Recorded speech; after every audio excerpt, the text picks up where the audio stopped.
Good afternoon বন্ধুরা, নিয়ে এসেছি আজকের লাঞ্চ।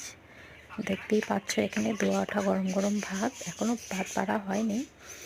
এটা হচ্ছে মসুর ডাল, এখানে আছে বাঁধাকপি বাটা, এটা হচ্ছে লাউ দিয়ে ছোট মাছ হালকা ঝোল,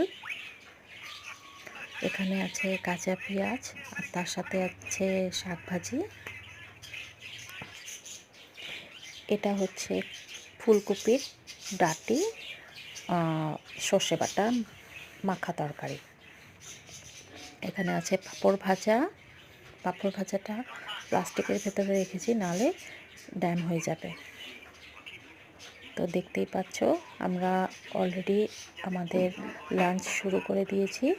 তো ভালো লাগলে অবশ্যই লাইক কমেন্ট করবে। ধন্যবাদ।